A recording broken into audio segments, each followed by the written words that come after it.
And we also have Shayna Brogan with us this evening. I'm Shayna Brogan with the town of Eastham. Excellent. Mike? Mike Sarcione, member. John Boyney, member. Larry Senical, Recycling Committee Liaison to the Climate Action. Bradley, volunteer. Gerald Gale. Here, Tom McNellis, member. Roy Moroli. All right, and I see we have a guest this afternoon, James Daw. Welcome. Jim? We will connect with you. Thank you. We'll connect with you later when we have our public comment period, okay? Okay, great. Okay, so a couple of administrative matters. First of all, again, a reminder that our two wonderful committee members, Roy and Cheryl, this is their last meeting as they are going off the committee as of June 30th. And I think all of us feel pretty grateful to both of them. Cheryl, she was our first chair, the very first chair of this committee, and has been a great clerk this year. And I've really appreciated your timeliness and brevity relating to the minutes. And Roy, we go back a while too now from the beginning of the committee. And I just remember especially when we first started. Yeah, we wrote the chart. We did, well, yeah, we did. And you have been great in terms of your sage advice relating to the town and your perspective from the finance committee has been invaluable. So anyway, we'll miss you. Happily, we've received quite a few applications, a number of applications to the committee, which I think is a reflection of how people are seeing That's this, the value of this committee. And we will be talking with them over the next couple of weeks, and maybe in July we'll have some things to share on that. The other thing I wanted to let you know, remind you, is that in July, we always have our annual reorganization of our committee relating to the officer positions. There are 3 positions open: the chair, the vice chair, and the clerk. And in July, we will hopefully have a slate of candidates for everyone to vote. And at that July meeting, we will hand it over then to the new officials of the committee. So if you're interested in serving, please speak to me. Just to be candid, our illustrious vice chair has expressed interest. Tom has expressed interest in being our chair. So that just might as well be upfront about that. But of course, if anyone else wants to take on that position, we can certainly talk about that. So I think that's where we stand with that. Any questions about that or comments? In my popular position, and I know you're all gonna wanna rush to this one, That's the yeoman position. Well, we know. but that- if you keep it brief, just to the facts, not every word that we discuss. And what I found really helpful, just to let you know, I would write it, do a draft, a final draft, and I sent it to the chair, who happened to be Roberta, who used her fine, because I don't have them, her fine writing skills and edits to help shape it a little better. And I felt like it was a team. I knew I had to get the facts down, and if I veered off too much, someone was there to help me. It was mostly just simple editing as opposed to content, so they were very good at that. And I'm trying to let them know they don't have to do this by themselves. right, absolutely, absolutely. So anyways, So, and the vice chair, that role is really to back up the chair and to be there if the chair can't be there.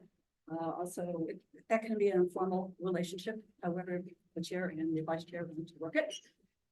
So, yeah, I think they're in pretty good shape as we go into the next fiscal year.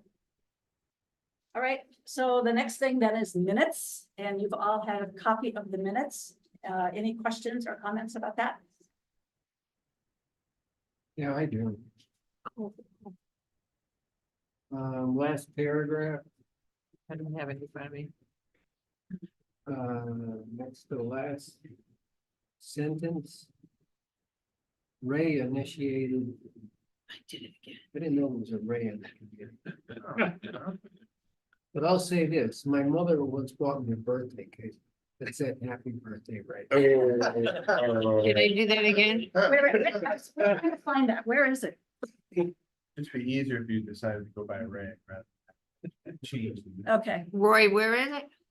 Next to the, it's the last sentence. On the On page first, one. So the A needs to be an O. under the climate action plan. Right. Cause you've got. Oh, and the comment to Roy agreed to have further discussion. I Roy- so have Roy. Will have the information. Mine says Roy. What is Oh, it? Ray initiated this discussion. Okay. All right, Maybe okay. Oh, I see it. I saw it. Yeah, we Okay. found it. Thank you for catching that. Okay. That change will I be looked at made my before it gets Who's Harry's submitted. brother? Yeah. Okay, that's a small thing we'll fix. I don't think we really need to do any major No. voting on that. It will get fixed It'll before I get submit it to the clerk's office. Motion to approve the minutes. Do I hear a second? Second. Second. All in favor? Aye. Excellent. The minutes from the May meeting have been accepted. Thank you. All right, so this is the time we often get a staff update from Shayna. Anything new on the horizon, Shayna, that you? are aware of? Nothing new, just some old business, for Mike's appointment to CVAC as Eastham's representative. We're just putting together a letter to get over to them, and as soon as they get it, then I think they'll give the next steps to have him included in their upcoming meetings. And then we got the, rates, I guess, and the costs for the RFP for the solar over at the transfer station and at the police station. And Rich is still looking that over. He hasn't really delved very deep into the responses that we got. I think from what he said, he believes we only got a response for the transfer station and not for the police station.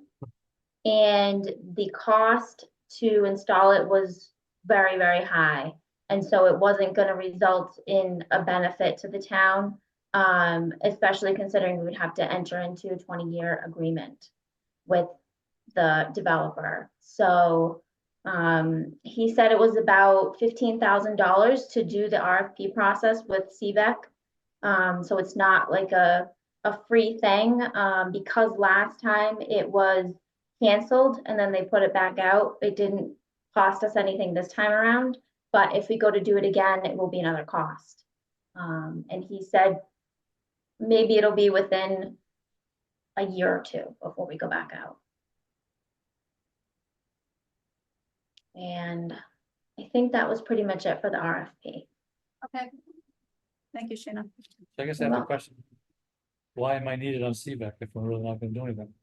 Well, I guess your role is to listen, Okay. educate yourself, and pass on the information.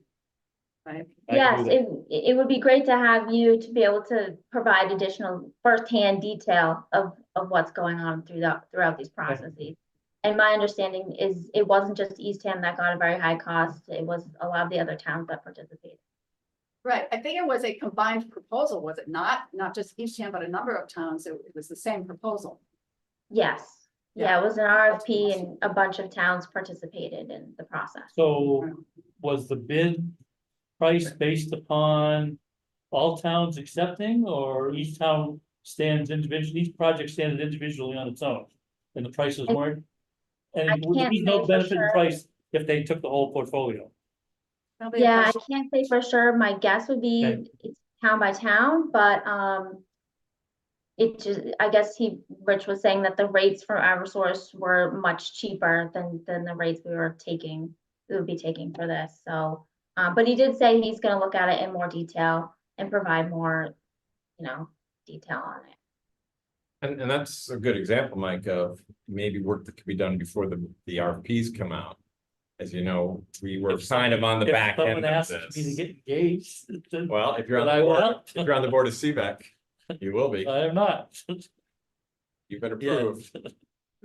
That was how long ago? Yeah, that's. That was Okay. March. Yeah. Well, we'll keep it forward, we'll keep moving on. It's like the airport, right? Hurry up and wait, right? Anything else, Shayna? Okay, well. That's all, thank you. Thank you, Shayna. I'm also glad you're here because the next thing that just want to talk about briefly is there's been a request from Town Hall, specifically from Jackie, that we limit our communication with the town relating to any needs we have relating to the webpage, printing requests, requests for Eastham Facebook postings in general, our communication needs. The town has asked us to put those requests in writing once a month rather than from various sources on the committee. I guess this is getting to be a little confusing and onerous. So I promised that we would work at communicating once a month on this, relating to any of our needs with the town and communications. And once we have this conversation, I'll put this in writing, but I think now we are going to have the chair of the committee as well as Shayna be the main contact. And I talked a little bit about Shayna with you, at least we'll see how that goes, where we make a request once a month. Agreed? Yes, yeah, and I think it's about, you know, I think the amount of requests was okay, it was just the frequency. So just condensing it into one package of all the different requests for postings and things like that, and the different events and all of the attachments with flyers and things like that in one email request, and then it can go over to Kayla. I think just getting routine emails. I know when it happens to me, I get a little confused. Oh, what do they say there? But if it's all in one piece, like a project, I think it's much easier for Kayla and anyone else that's trying to do that work. And I know that's sometimes not easy for us, but this is what we got to do. So I'm thinking that maybe when we have a monthly meeting, we can discuss what our needs are. The monthly meeting can be that discussion, and then the chair can therefore then pass it on to Shayna, and we'll get perhaps a response as to when we an estimated time of completion could be. So we're communicating on that, and hopefully this will be a little bit more. We're going to give this. So the chair is gonna communicate to Shayna. Yeah. And Shayna is gonna communicate. I can't remember her name, what's her name? Kayla. So we do not go directly to Kayla. Right, All Yeah. things go through Shayna. at the chair and Shayna.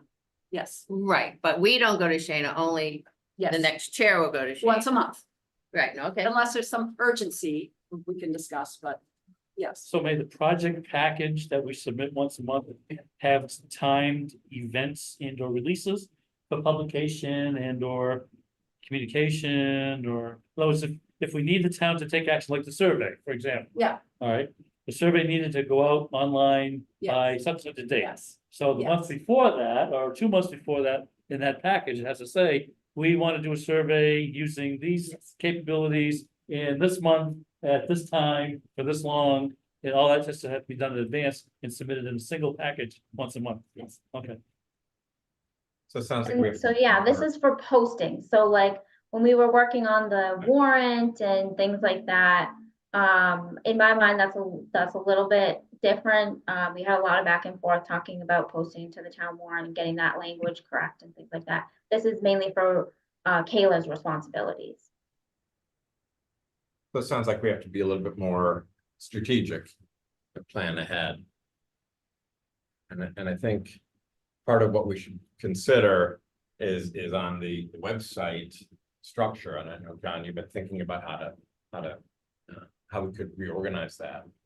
There's a way we can put it together so that we're not asking Shayna for every time we post a new handout.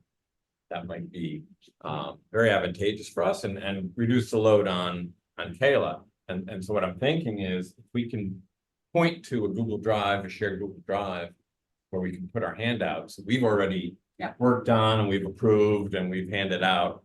At least that would reduce that load. Right? Would that be acceptable, Shayna? I don't know about Google Drive. I'd have to check back with staff on that one, because I know we've had issues using that, in the past and getting documents from it, and I don't know if it's our software or what, but I can check in with IT to make sure that that's okay, that we'll be able to access. Okay, that. this would be just a public facing repository for documents that it's a one way for them to pull documents out. And another reason to do this is we want to keep our requests regarding changes to the committee's webpage to a minimum.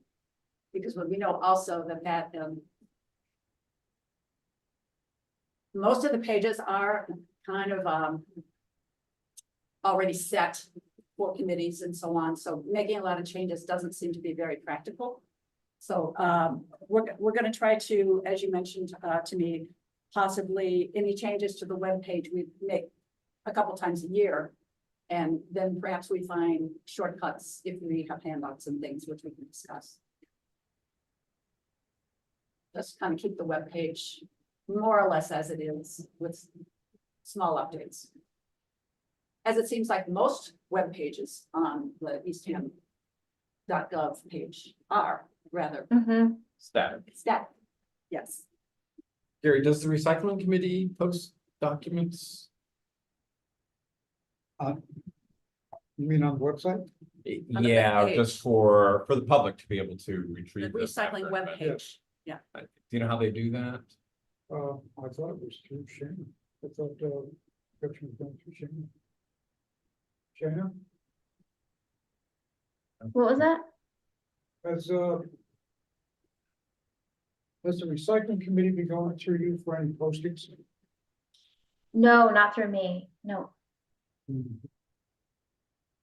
we have in writing anywhere what types of tasks we are even permitted to forward as a request? Do we have in writing what things we're permitted to? Well, you know what? After this conversation, thought that I put together a statement of what we're talking about, and we can include that information, so it's perfectly clear. That makes sense. I thought it was premature to do that today, so.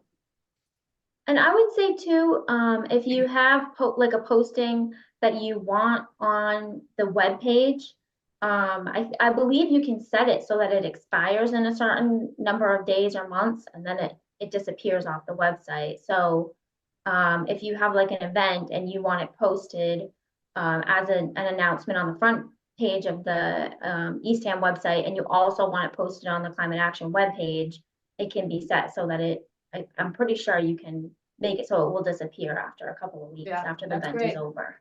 That's very practical.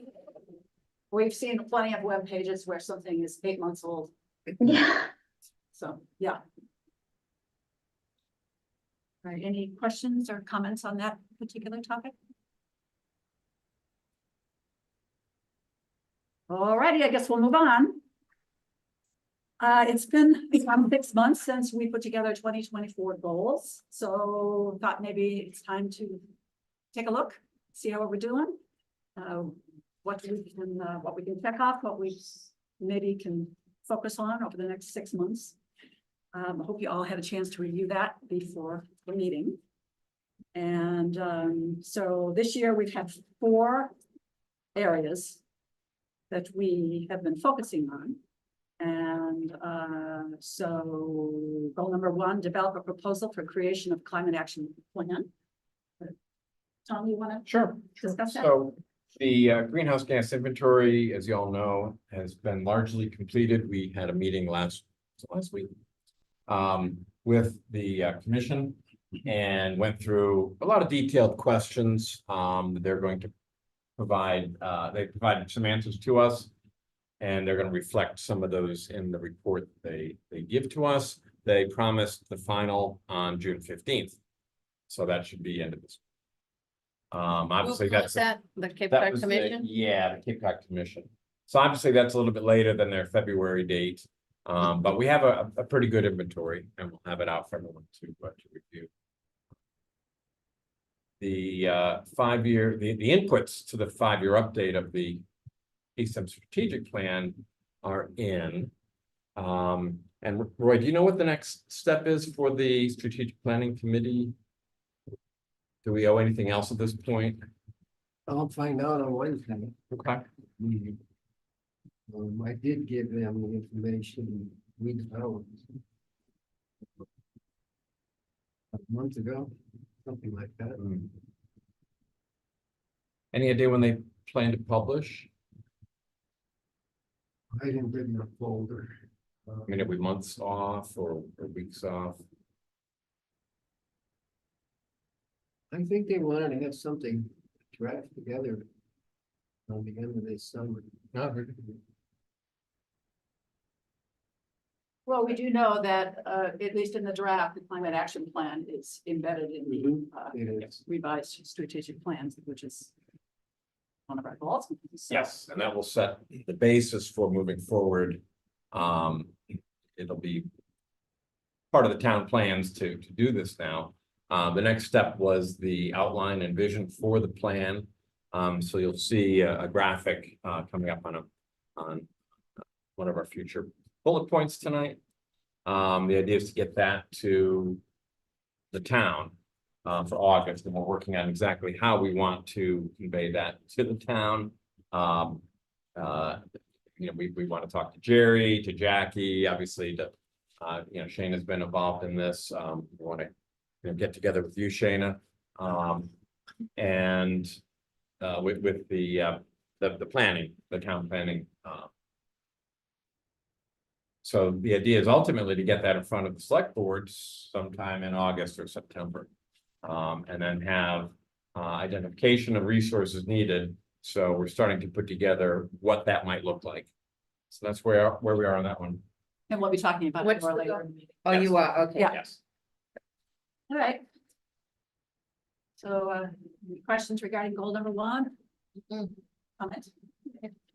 So the next goal was to increase awareness of the benefits of net zero standards for buildings. And that includes new construction, renovations, and retrofittings. We saw this as a priority for our committee, and there were two pieces up to this.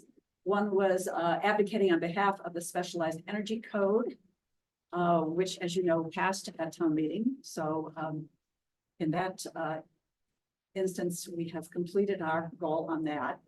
The second piece was to collaborate with other organizations on the Cape regarding discussion, public information about net zero building standards, decarbonization, and so on. As you know, we did make a bit of a foray with that this spring. For Roy. Foray, you mean? Yeah, real. Yeah. Yeah. Anyway, there was an attempt to work with, there was more or less successful attempt to work with some other towns on this. And of course, we'll talk about that later under events. But we did work with the Cape Light Compact on some public programs relating to decarbonization and for individuals and their residences. However, I think we have 6 more months into this year, and we could start thinking through some other ideas of how we could particularly work with other groups on this topic. Any thoughts on that?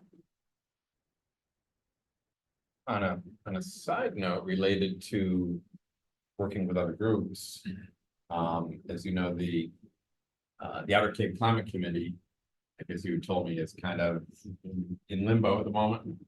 And I did get a back and forth with Bob Higgins Steele. He was interested in doing something. So the question was perhaps resurrect or reconstruct the Outer Cape Climate Committee. So just something to consider. Maybe this is an area that they could focus on. Yeah. They didn't have a lot of focus. before, No, see. no, that's, yeah, and there are some people who had been leaders who had health issues and so on. Right. Yeah. Yeah, and also, I think also, because I worked with them and Wellfleet early on, and I think part of the momentum for the Outer Cape at that time was the specialized code. We were all kind of trying to figure out how to position that in our respective communities and decided to work together. So I think that sort of binding kind of like purpose may have dissipated a little bit after, these votes have been taken. So maybe there is a grounding principle or some kind of a focus area that we can agree to kind of like, as our new focus. You know what I mean? So I think that maybe that's why it has kind of, died down a little bit. Right, We're all busy and, okay, we'll schedule another Yeah. meeting with all these folks and it's like, oh, what for? But I think you're right, that if we have a goal in mind as a group to work together. Yeah. We're more excited about Mm. showing up. So, yeah, I think that's good. Unfortunately, I wasn't able to attend any of the Cape Light Compact briefings that they gave with respect to this and when incentives are available and so forth, but is it possible that those meetings started the interest and then maybe follow-up workshops to help people get through that process is what could be focused on for the Outer Cape meetings. So how do we get the folks in East Town start transitioning those, to get their energy audits, consider putting in a heat pump versus their oil and gas furnace and hot water and so forth, and help them go through the process. Because Cape Light Compact just kicked it off, and then they're leaving it up to all the residents to figure out what to do next, right? Yeah. So maybe they need some help. Yeah. And if you're working. Yeah, with I think it's multiple, true. spreading the work, because it is quite a bit of work to pull something together. Yeah. But maybe that is a project where similar to what we're doing. with COVID. And It's more hands-on. maybe that's another area where self-reliance could help. That's a Yeah. great idea. Kind of a thought, I don't want to get ahead of John's going to talk about the survey, but one option is to present survey results to the other towns and possibly encourage them to do a very similar survey to sort of just collect Outer Cape wide information on what people are doing and possible policy options. Yeah, the info we got last week at the Cape Light Compact board meeting in reviewing the 5-year energy efficiency plan, which is what drives the compact. The reports are that energy efficiency audits are down. And they don't have really good information on what the penetration rate is, on how many people have actually gotten audits versus how many people would still be willing. Their thought was a lot of the early adopters have done it. That's slowing it down. And a lot of the audits in the past had very, I'll say, more bite size and manageable actions. Whereas now we're talking big items like heat pumps, $35,000 for a house to do a heat pump. People are obviously not jumping in. Not a big, Well, yeah. it's not ear to ear. Full house, Planting seeds. full house. No, I got a Nobody full knows. house heat pump, didn't cost me anywhere near that. Well, that would be great info. But the That'd be point great. is that no, the $35,000. I know. But you're planting seeds in people when they realize, oh, my furnace is 50 years old, I've got to replace it. Then there are options. That, I guess that's what it is, it's suddenly going to get people signing the law. Yeah. So, My 5 I'll pound ear to educate. ear was like $8 million. Yeah. And that doesn't, a 2,500 square foot house, so How long ago was that? 2022. During COVID. well, I think we have some good ideas. You didn't have to upgrade to electrical probably at that time, which adds another kind of layer of cost to the heat pump project. Yeah, a lot of it depends on how many heads you're getting, how many units inside each room. Yeah. So, yeah, we could dig into that, though. I mean, good point that they're not all gonna be that expensive. I mean, if you have a gas furnace now with forced hot air, it should be a very straight transition. If you have That's- oil, now you gotta go to mini splits, right? Because you don't have a good way to distribute the heat. Well, I think that's where the higher prices are coming in. A lot of people they're finding have hydronic systems, radiator heat. And so they're ripping apart a lot of stuff. Would that be? Yeah, but I mean, I do think that the audit itself is a very good starting point to get people to actually do the audit, get all the recommendations in terms of assessment of heating systems, weatherization, insulation, all that stuff. And then from there, like, get people to sort of take advantage of this free program And then for many, any upgrades to insulation and stuff like that is also free, depending on your income level. People don't know about that stuff. You know, they think, oh, it's $30,000-$40,000 for heat pumps. I don't know if I want to go ahead and do that, but I mean, at least you get a nice report, which turns out to be a prerequisite for the heat pump incentive in the first place. You have to have the audit done. You have to install all the insulation and all that kind of stuff. So I think, you know, getting people, I mean, that's an interesting trend that fewer people are doing audits, you know, that's an interesting trend. And I believe there's an untapped opportunity because the part-time. Absolutely. The part-time residents aren't thinking about heating. They're thinking more about cooling. They should be if they're not, because we got more degree days now during the summer. Our summers are warmer, people using more air conditioning. Yeah. You have to recognize that adding this extra insulation helps them then in the summer as well. So. Well, it's all about Yeah. reaching people, and even the Cape Light Compact, it puzzles all the time about what they can do better in terms of reaching people. And they have a spiel that they have when they go out to communities like they did in Eastham and in Orleans and in Harwich. And that's great, but there's gotta be other ways, and they're trying to think through it, and if we can think through how we can help them on that. Because not everybody's gonna go to an event. Right. There's other ways that people learn. And yeah, our events in April and May are on our agenda to talk a little bit more, so maybe we could delay that conversation. Yeah, No, it was just more of a. If you have central air conditioning now. Yep. And you were gonna, can you Very use that, straightforward. or does it, Absolutely. because there's not a lot But I of, did. there's not a lot of venting. I did, I had a gas furnace and I had a central air. I'll use the same ductwork. All I did is replace my central air with a heat pump. And now the gas furnace is just a backup only. So Yeah. the heat pump is the primary heat source. Thanks. so with this goal, our indicator of success was that our committee is actively involved in creating and implementing a regional approach to public outreach on the benefits of decarbonization and energy building, zero energy building. So that's been the goal, to figure out a successful approach. Perhaps we could take into the coming years. So we got 6 months to do it. All right, goal number 3, John, do you want to take the lead on this discussion? Sure, I can talk about this. So goal number 3 at the top level is about growing renewable energy access and the adoption of that for all Eastham residents. That phrasing is important. We want to continue to have a thread and a theme that emphasizes access for all socioeconomic levels and including vulnerable populations.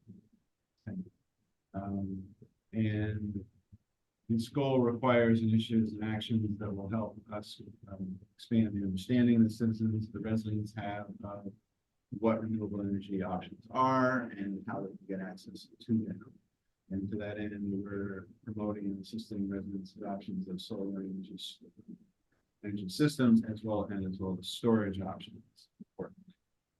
And also expanding our efforts to work with the commercial sector and to better understand what the town can do in this area. So we have 3 fronts, if you will, 3 sort of objective areas that we're active on. The first we've spent most of our time to this point, I think, focused on, which is providing information, education, and connection resources for residents regarding technologies for personal and business needs. And more specifically, that has involved developing a set of information sheets that we will post to the website, the webpage. Jack is and others have been at work drafting those materials. And the June 22nd clinic is probably the main effort under this objective, which is intended to be very hands-on, intended to really take people from the point where they're sort of just talking conceptually about having access to solar and really moving them to a place where they're actually acquiring the system or leasing system, or perhaps taking advantage of community solar, which is something for us that we're really trying to emphasize. So that event is coming up in basically 2 weeks, and that's going to be an important piece of the first objective area. serve as well, getting that one completed. We also, under that same objective area, the first objective area, have identified, indicated we want to identify better methods for better providing resources to the public generally. This really links to the discussion we already had about the webpage, our own knowledge management, how we can make sure that information and resources that we are generating and offer are finding their way into the public's attention. So we've got some work to do on that, but we have, partly based on the discussion earlier with Shana, a way forward, or a piece of that on the community webpage. The other two, the second of the three is providing recommendations for increasing renewable energy use at building scale, which is this sort of position that's smaller than community solar and large scale multi-user systems. We've done some initial data collection and gathering information to understand what the potential is for that in town, what sites maybe options for building scale opportunities. But we've got to circle back and do some more work to pull that together to have some recommendations to work with the town. And the same goes for the third objective, which is focused on community solar. And really, we expect to come out of the June 22nd event, as well as the second objective area, with a better understanding of what the potential is for community solar in town, and giving access again to the populations that most need it. So that is the least developed of the three areas where we've got to use our remaining 6 months to push that. Do you feel you have all the resources you need in order to work on those other goals? Access to who you need, or? I think so. We're, Tom, myself, Mike, and Jack, in particular, that are all these things. So depending on how things go with other demands that are signed, yes, getting through the clinic is important. So we've got, it's a heavy load, but yeah. I assume you're also open to more volunteers if people are For sure. interested in joining. Right, sounds like it might be a little bit of a study that you're doing. Might need some input from the town on this as well. Interaction perhaps with Rich, do I have that correct? I think so, but we need to talk to the working group again. Yeah. About this. Exactly what the best next steps are. Any other questions? I couldn't jump over this. Okay. I didn't, were you wanting to say anything? We'll wait till the. Oh, no, yes, I meant. Olaf, Hold on. Olaf, did you have a question? I don't know. No, I didn't have a question. I was just coughing. Thank you. Sorry about that. Okay, I wasn't sure. I will mention that I saw Rich so I was going through the hall and Shana, Rich said next week he'd be available to meet. I don't know if that's something you might be interested in, but we'll talk to John and Mike, and we'll figure out a date, but we can go talk to him. To talk about what? About the solar bid. The solar bid? Solar bid, yeah. And also Sounds some of the issues that you're trying to achieve over with the goal too. Right. Yeah. And it raises questions on next steps if he doesn't want to go forward with something else for another 2 years or year after next type of thing. Then, perhaps we need to see where his head is at in terms of things like large field solar. I think it's been a year since you had sat down on top of it. It was last summer, right? No, we've talked to him. Oh, you have? I remember you had a person. All right, if no other questions, we'll move on to the fourth goal, to grow public awareness and understanding of options and benefits of zero emissions transportation. And Mike, I will give Yes. that to you. nothing has happened recently. I did reach out and did get connected to several folks in Orleans, Wellfleet, and Truro. And did share some ideas with respect to what each of us could be doing to try to help. Expose more folks to the thought of transitioning to electric vehicles and or minimizing the transportation needs. And electric bikes, shared rides, and so forth. And no great enthusiasm, unfortunately, with respect to feedback, especially with the elevated, or I should say, the prorated beach parking opportunities that I proposed. No one seemed to like that. Whereas, people that park at the beach with more expensive and larger vehicles that pollute more pay a higher fee to park at the beach. And I think what the town's gonna have, all the towns in the Outer Cape are gonna have to contend with is, where's the money gonna come from for the damage that's done by the more frequent king tides especially, and the repairs to the beaches and the parking areas and so forth? How are we gonna pay for that? Where's that money gonna come from? We're gonna have to go do another 2.5 override every couple of years. We're gonna have to, the question is, how do we do that? And that was what's some of the survey questions were to address. And that I'm also waiting for the results of the survey, because I want to know what the feedback was with respect to electric vehicles. So I haven't been able to act on that yet, as I don't have the results. But I have engaged with the other communities and have people on board. I would like to do a fall event, whether it be a clinic or workshop, and talks about electric vehicles in more detail. That is more personal than what people have potentially been to in the past. Like, what is charging? How do you charge? How do you charge at home? What's fast charging? When do I need it? Why do I need it? What are the costs of the vehicles? How do they drive? How are they available or not? Because again, I think there's still a lot of confusion from the average public on what is electric, how do I run and operate and own an electric vehicle? And we know, for example, I forwarded this to Tom and Terry Gallagher, is that Airbnb already has shown that in 2 states currently, North Carolina and California, was it? Those could, Maybe Texas. but no, I don't think it was Texas. Anyways, there were 2 states.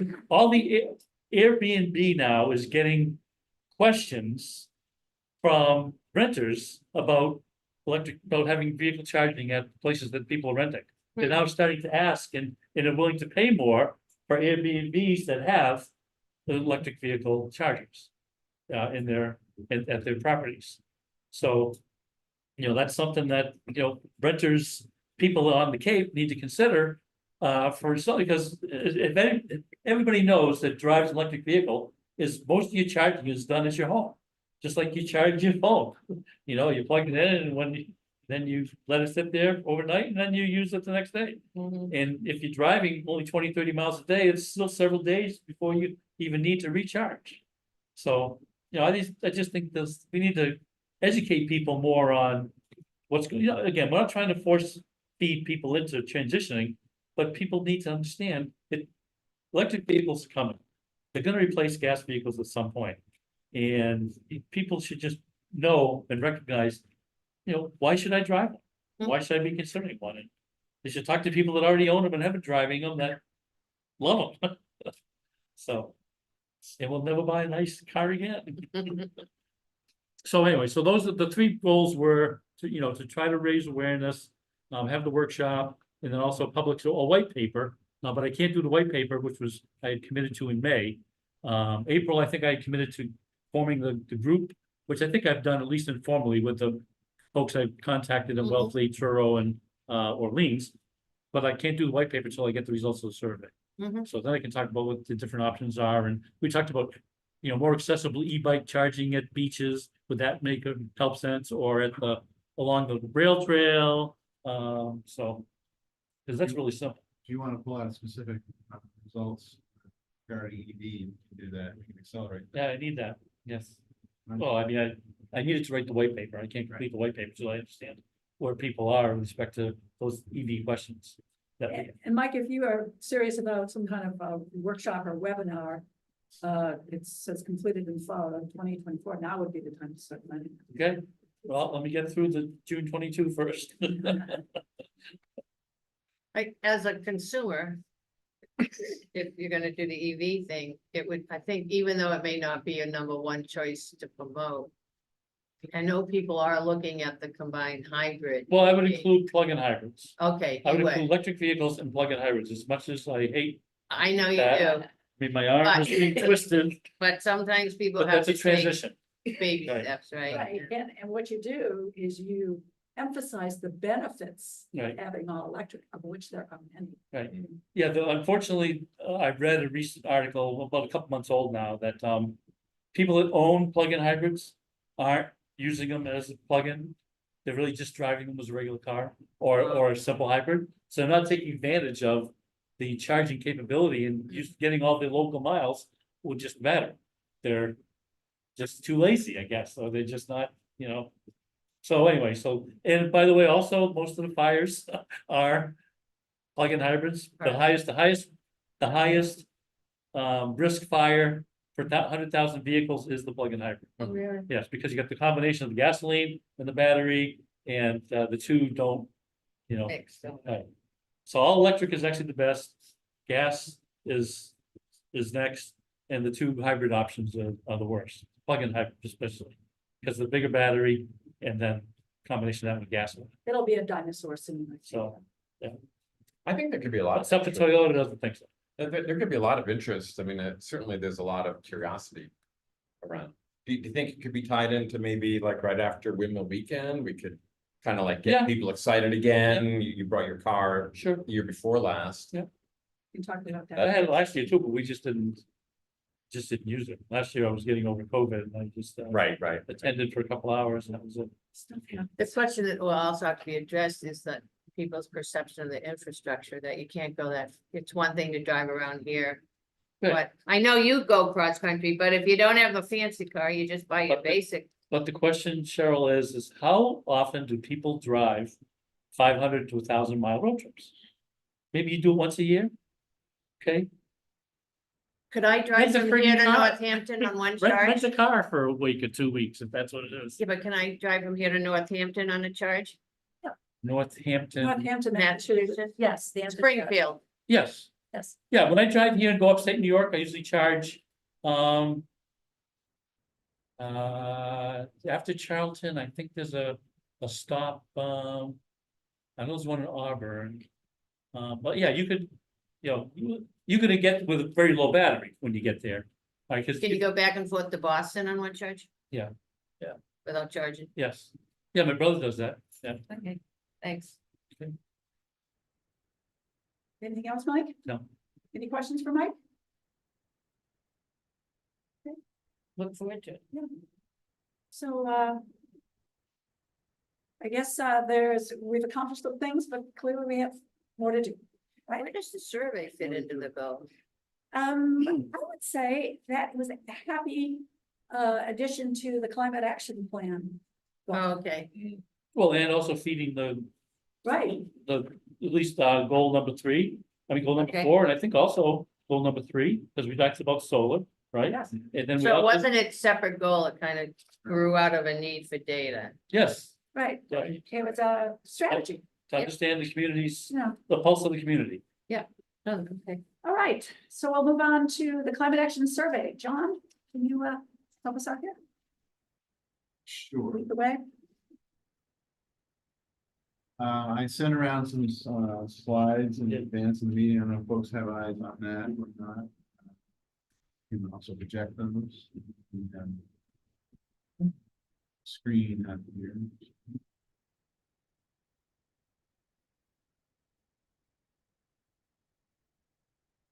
Okay.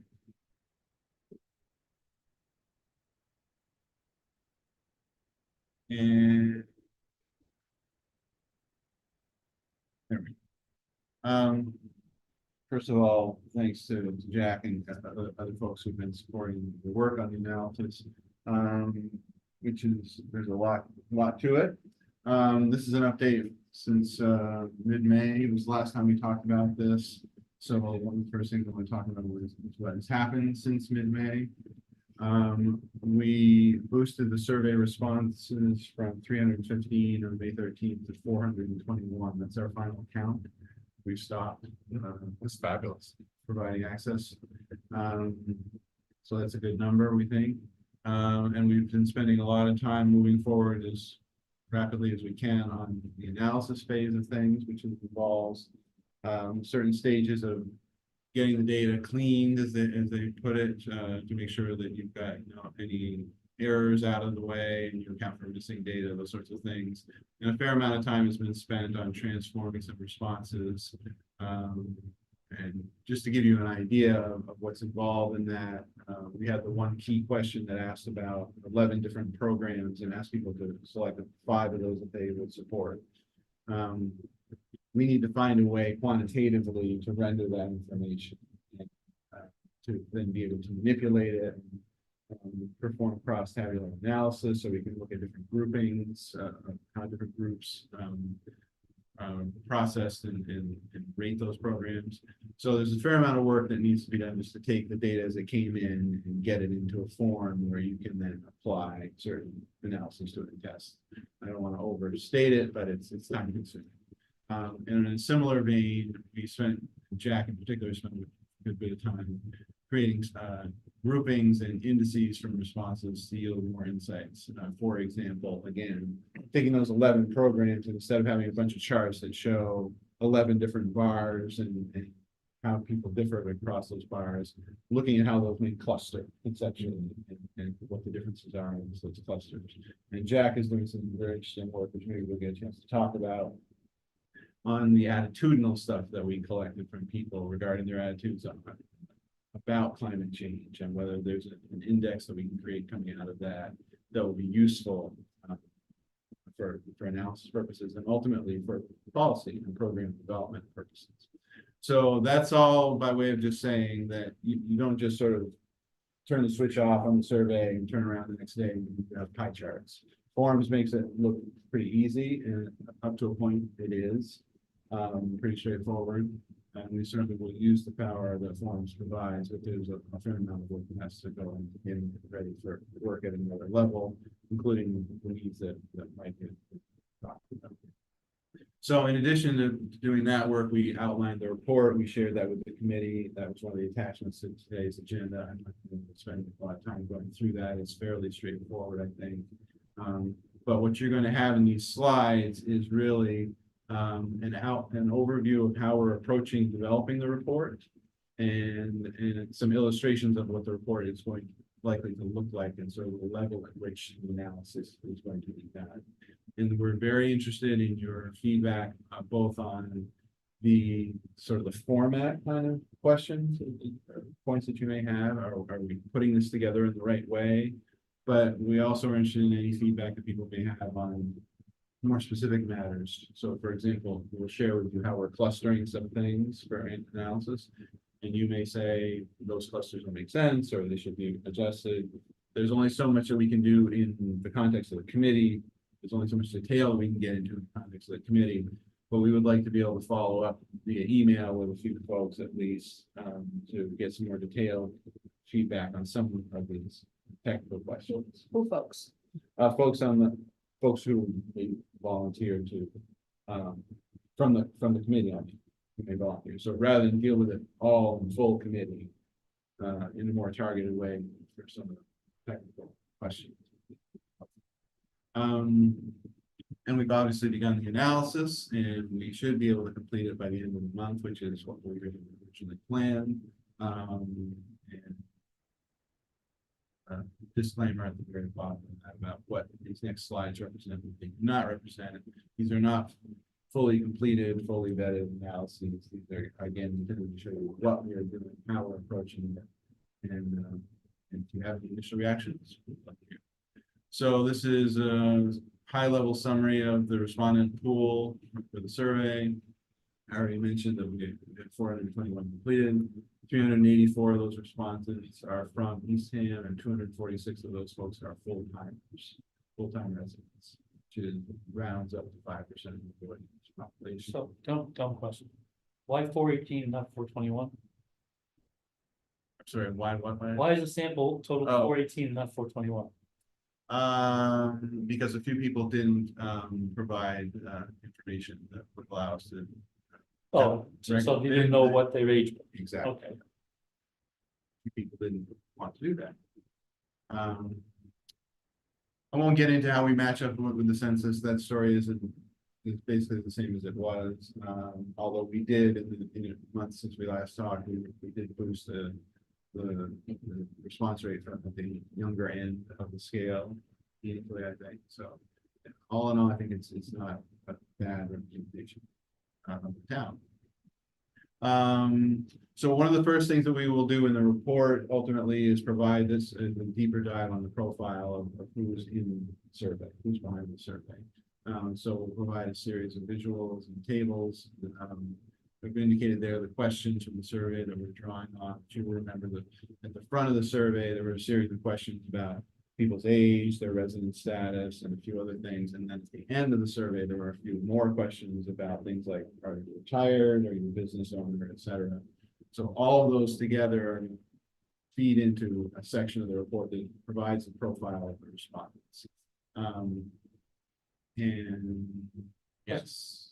Are we intending to put this on the town webpage so people that took the survey can look and see what others in town were This is thinking? something, this is a point I wanted to discuss with the committee. So Okay. that point is So- how we go about making the results. Today, you want to just, Excuse me. today, Yes, ideally today. Did Although we we ask can- a question on the survey? Do you want to be informed of the Yes. results of this survey? So we owe them something. Oh, no doubt. We owe them something. And the only question is what? How much What detail? format Okay. and what venue? So just a comment. Don't do annotations on pie to people, some people are colorblind or, it's a lot easier for them to. If you point to what the blue, what the red, what the orange. what the Oh, green. yeah. Okay, We'll have to scrub Yeah. all this for usability and access. This is a straight dump from Microsoft Forms into this. We probably won't even use this as the final format for the charts, but we will have pie charts. We will have bar graphs, that Mhm. sort of thing. But You the thought color that. scheme does have to be sensitive to the needs of the folks who are impaired vision. Or health. so you've got another platform to use for communication on this other than Microsoft. For doing the analytics, yeah, we rely heavily on Excel. which is Okay, Microsoft. so whatever graphic we provide the public, And it's all ultimately, whatever graphic we provide the public, you think it might be an Excel creation?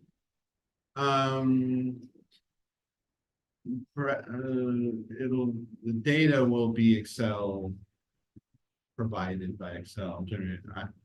Probably the ultimate look of charts, for example, is going to be coming through PowerPoint. Some combination of PowerPoint. Yeah. Yeah, wouldn't we just do a final report of some sort summarizing?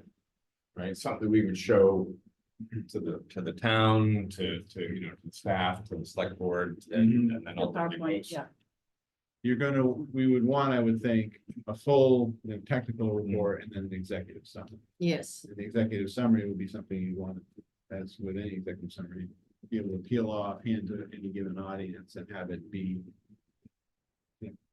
Have that person be able to understand the totality of the survey without getting. Mhm. I think something like that. That makes sense. And I would imagine there could be issues with providing raw data. You never know if somebody dives in, Oh, yeah, extracts yeah, something that's personal, of some Right. sorts. right. There's really no need, I think, to provide raw You data. know, I Mind that. I think 26 is an interesting. I can't read that small. That's the percentage of respondents who feel they're financially okay. And don't worry about money much. Right, this is one of the ones that Jack developed and that we're gonna be looking at. It's a way of representing people's financial situation.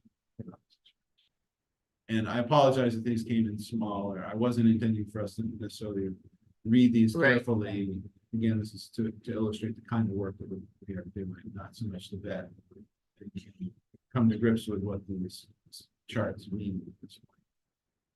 So that's, sort of first section or two, and then these measures and questions are important because they're going to provide a lot of the material that we need to explore relationships with data. So we've got a series of questions on policy and program options, and we want to know what would think about that as well. We'd like to know what they think vary with their age, with the composition of the household, with whether they own a business or not, those kinds of basic. So you can break it down like the business owners, whoever said they were a business owner, thought these things Yes, versus. your people who typical- are not.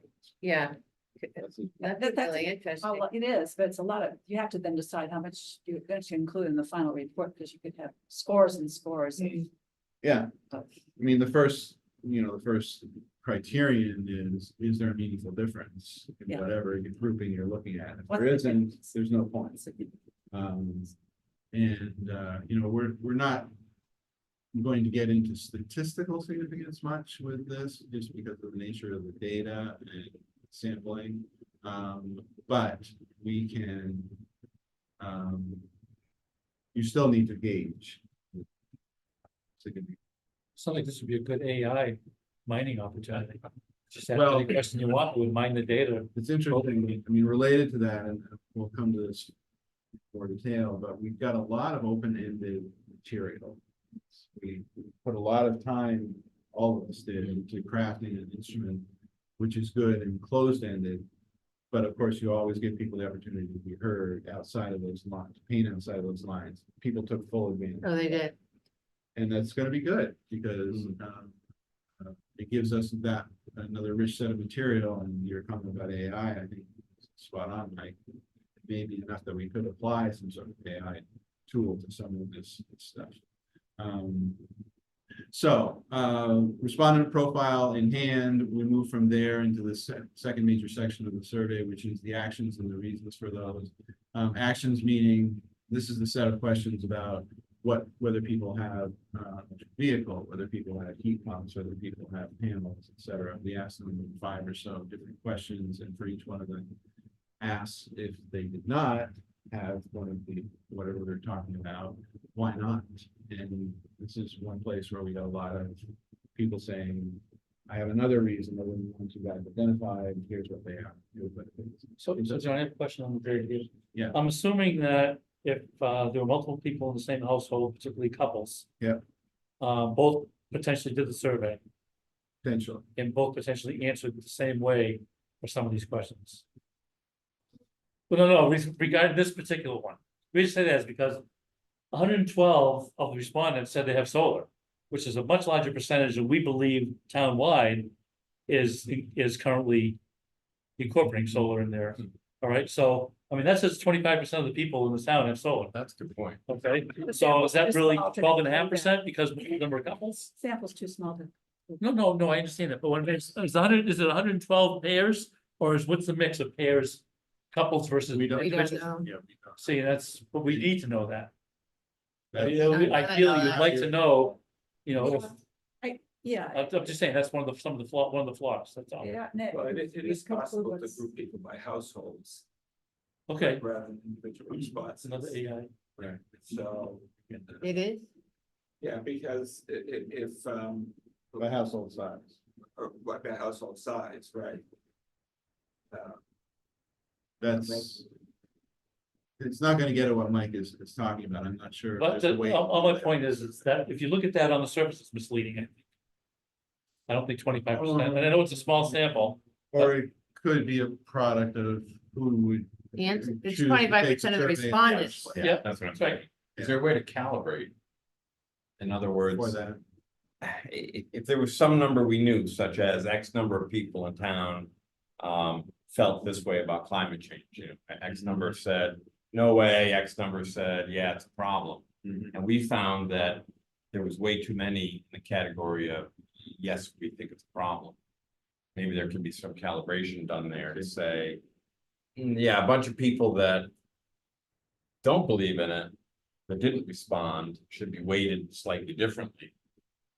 To fix some of the numbers. I think I should give that some more consideration, yeah. Same way Something pollsters do adjustments. We can, that's another level, you know, once we get our arms around the Yeah, data yeah. that we have, that's another level to get to. But, and it's, you know, there are some of the interesting questions that, There's 45 people that should have signed up for the community solar.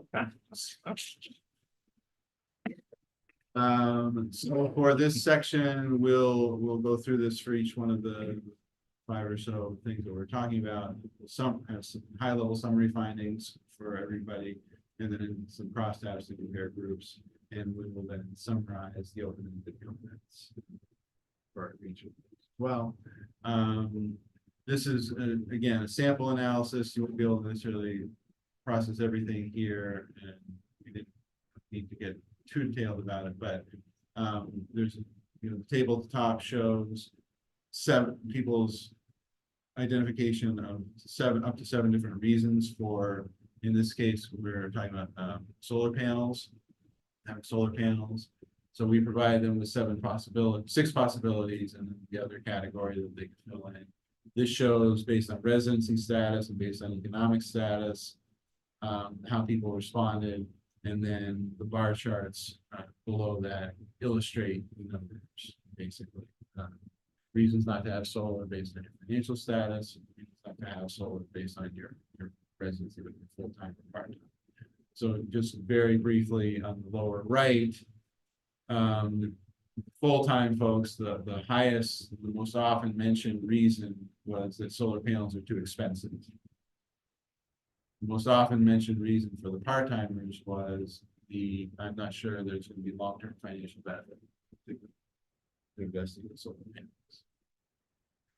So there's a, you know, a meaningful difference between those two, and, you know, how we interpret that and then translate that into some sort of policy effort is obviously.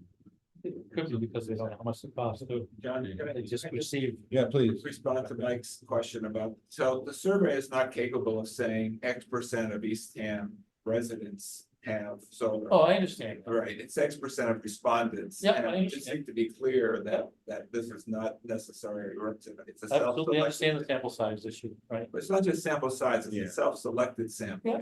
Yeah. So, not a random sample. Yeah, we don't. But given that a lot of people did not have solar. For the purpose of comparing reasons, I think there's richness there. Yeah. So, okay. Just like here, you don't know, people that said they would do too expensive, so if you ask them how much they cost, could they tell you? Mhm. Probably not. So there are opportunities for education. here. Absolutely. Mm. I don't think that has long-term benefits. And again, just to give you a flavor for things, this is a sample of the other reasons for not having panels. And it's a nice, I think, window into the respondents that we had, because a lot of people were very thoughtful about how they responded. Some people were very deliberately and aggressively not thoughtful. Yeah. As well. That's inevitable, but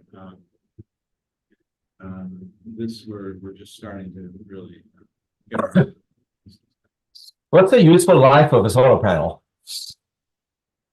I'm sorry, can you say that again, Ola? What's the useful life of a solar panel today? Is, you know, I'm just 25 looking at years. that more. How many? 25? Right. So some people saying that they're concerned about disposal of old panels. Yeah, And maybe that's somebody who asked them, but they're old, or they don't want to buy those solar, because 25 years from now, I don't know what to do with them. I guess it's not, I guess it's, again, education. A lot. Yeah. There are companies- So there's a lot of educational opportunities there, for companies sure. making money right now, Yeah.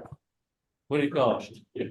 Refurbishing. Not refurbishing, no, recycling solar panels. Sure. So they get the copper out, all the metals out, the silver, you know, so.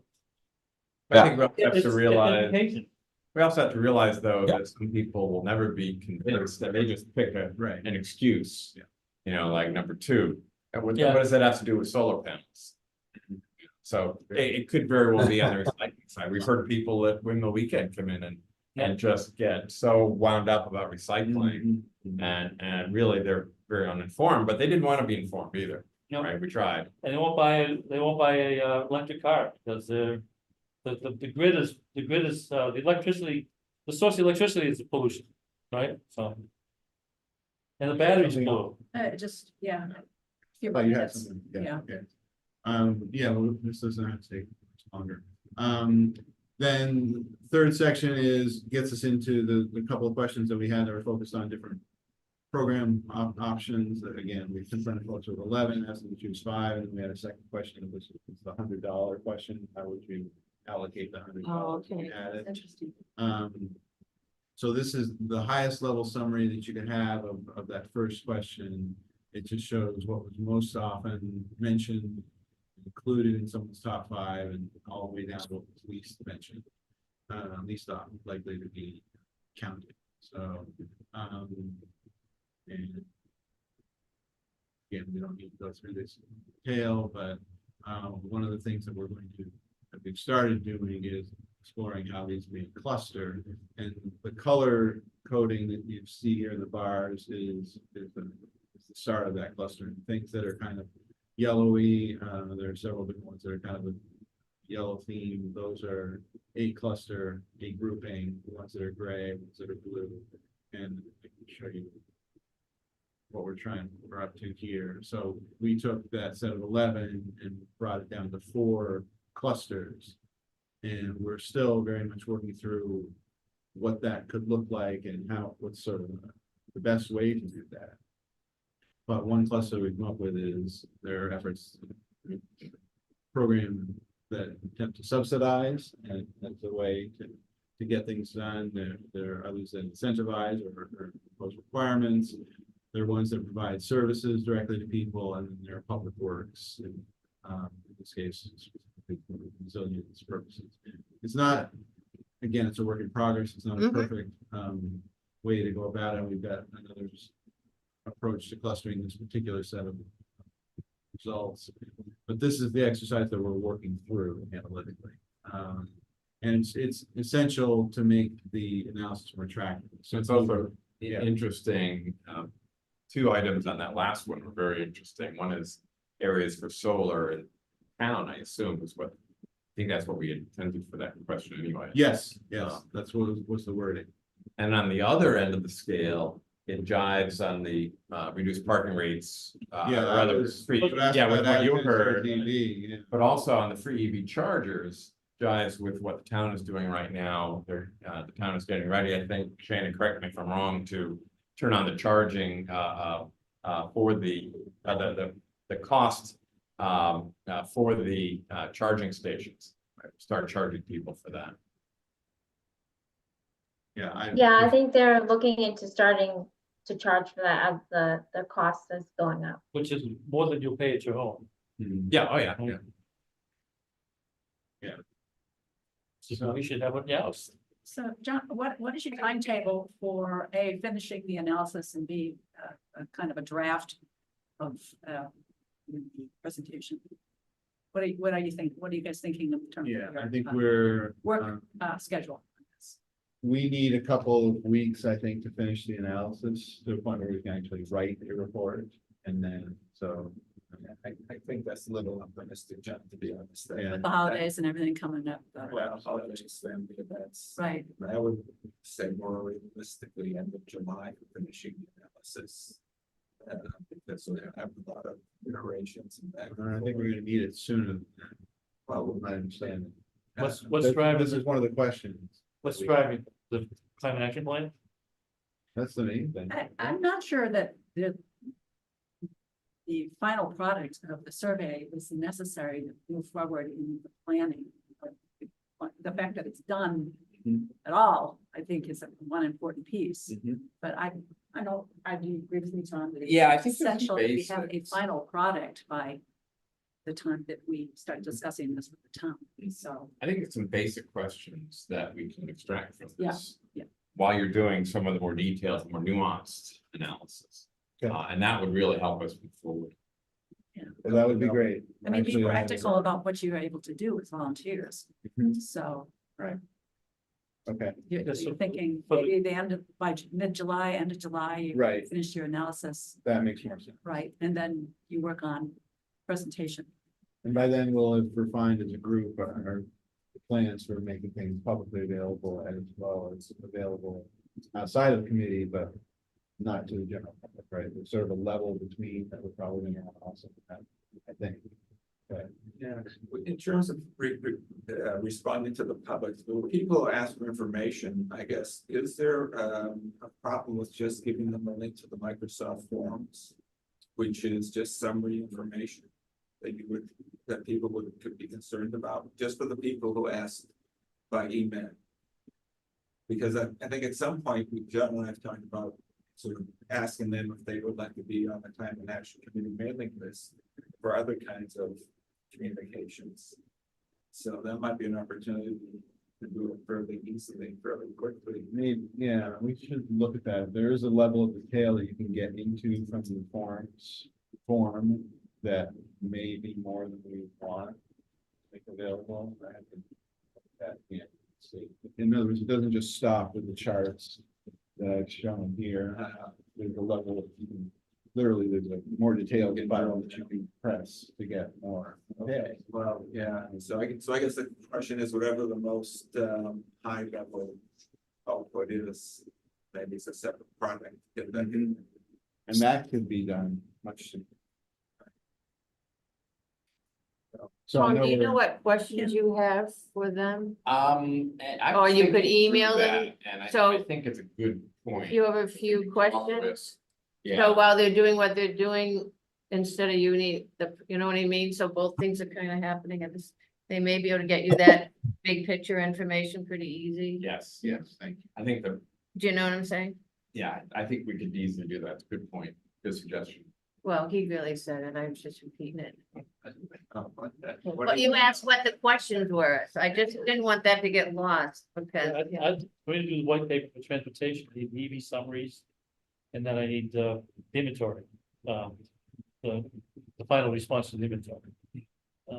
That, well, that's not coming for a few weeks, for what? the inventory. Right, no, they're redoing, right, not redoing it, but they're updating it, based on our questions. Yes. Okay, Yes. so I just wanna see that, Mhm. and then Right. the response regarding EVs, and then I can do the transportation white paper. So what I'm hearing is that you'd like to have the month of July to finish the approach Right. of the report, which is basically analysis. That's the approach. And that perhaps by the end of the summer, you'll have a final survey report, Yeah, Yeah. again, with the summers probably. reasonable, Yeah. one that could be presented to the public, meaning who knows at this point what that means, but Right. yeah, okay, just kind of wanted to get the timetable. on this. Right. All right. John, how did you treat, maybe there is no answer to this. Residents who are married, live here. Could they submit 2 surveys? How does that work? You mean, could each part of the couple, each submit a survey? It's kind of what Mike was asking earlier. It's possible. It's up to them if they wanted to do that, really. We didn't we didn't Yeah. put any guidance out or requests or try to limit. I mean, that's the same for any survey, I think. So,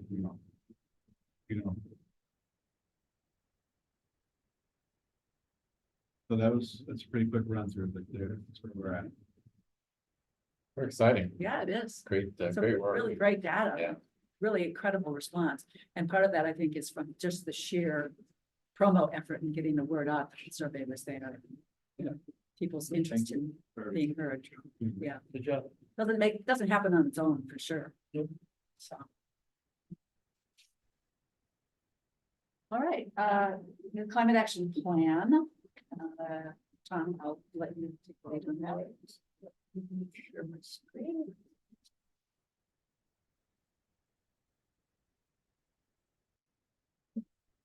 Of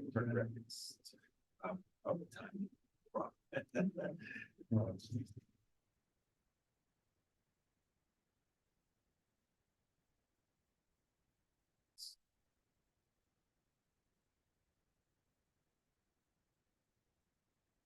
There we go. All right. So this is an outline, at least the beginnings of an outline, I'll say, for throwing darts at. That ultimately what we want to do is get a one-pager that kind of tells the town, here's what a climate action plan is about, and kind of the basics of the, you know, how we would put it together. It's purposefully very simple, so that it's a quick executive summary kind of thing. Would be followed up with much more detail.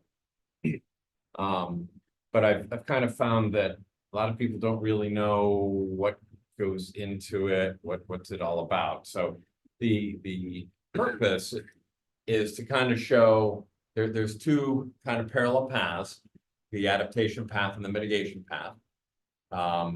We may change the words to make them a little bit more, I'll say, public friendly.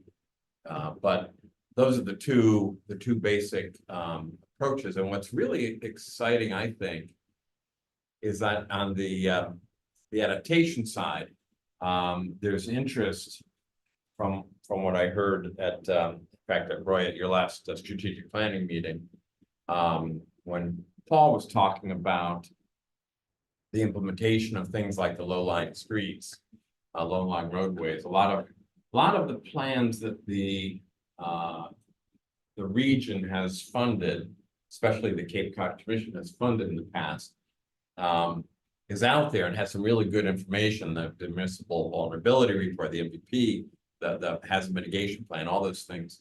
And this is an opportunity on the adaptation side to provide a bit of a roadmap to say, here's what, you know, collectively the town feels would be the important ones to hit first.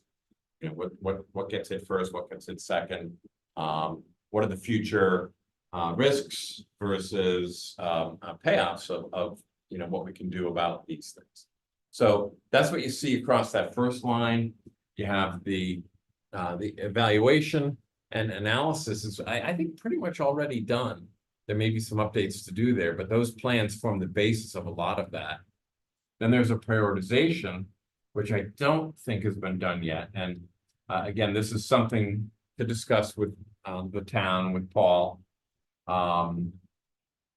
These various plans, I think, each have prioritization within them, but have they been prioritized across the different aspects? So that's what that would be. And then an adaptation plan, which would come out of the climate action plan list of actions to do. The prioritization 3, is that strictly cost?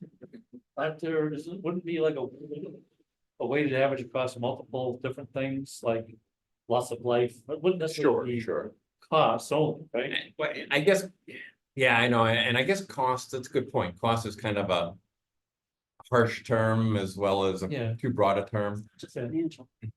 Right, yeah. So if you could think of a better term there. Based upon weighted, you know. That I can fit in that little bubble. Yeah. But I mean, there'll be more details beyond that, but that's a really good point. Let me make a note on that. Yeah, I just don't think it's gonna be cost only. Maybe we put cost in quotes. Yeah, you could, but just benefits. Based on benefit, don't even commit to a cost at the moment, just The say Cape Cod Commission's climate action toolkit quantified benefit. offers a lot of options on both in adaptation and mitigation. And it offers we'll call it cost benefit, but it's not just money. It's about what it costs to a community to not do something. And whether it's high or low benefits. So when going through, whenever we create a plan, we'll go through what some of the things that we can do in that area over the next 10 years and it'll be based on some of those ideas. from the plan. Yeah. Right. And I think the term cost is meant to say, how hard is it to do? How much effort is there? There's some low line, hopefully some low lying fruit, right? That will be able to hit right away. Those will get done first. The stuff that will take more effort to do, you know, perhaps involves some grant applications, involves some capital planning. You know, those will be potentially ranged out over multiple years. So that's the quote cost side of that. How are we handling the state-owned properties in town? I think we discussed this before, So with it respect to fall- inventory. Yeah, it falls Do into the we municipal. care about what happens at the National Seashore? Do we care about what happens on Route 6? I think we do, Okay, but I think that's part of the conversation we've got to have, right? okay. Yeah, but I'm saying it's not just strictly Eastham, that's my point. It's No, not just Well, Eastham town. it's in State of inbound. Massachusetts, Barnstable Right. County, I mean. but like the low-lying roadways plan, if you read the plan, you'll see they'll state, for example, the rotary in Eastham in Orleans, Eastham affects us, but it's all state-owned. So Right. It's not part of the plan. It's See, not part of that's the my point. discussion, That's my point. because there's no control over it. Well, that doesn't mean we can't advocate for something there. True, but I'm just saying that what's in the plan is not related. to Well, the state. plan could involve an advocacy part, Right, right. Yeah. right? Yeah. So it needs to Same with the contain National that, Seashore. what? Same with the National Seashore. Yeah. Right, I mean, just as the town is not responsible for how many people install heat pumps. That's still part of our advocacy. And we could easily go petition the National Seashore to put in a different kind of tram or war trams or, you know. Yeah, Well, now they're we can- doing now we that, can aren't they? separate stickers to part in the East Yeah, Hampton yeah. spots. So now on the climate mitigation side, and I should say in the adaptation side, the summary is there, you know, assess climate risks to life, property and business. And then on the mitigation side, it's identifying prioritize steps to get us to net zero 2050. I guess we are hoping that in the strategic plan, we'll get a statement that net zero 2050 is something we're working towards, because we really don't have that.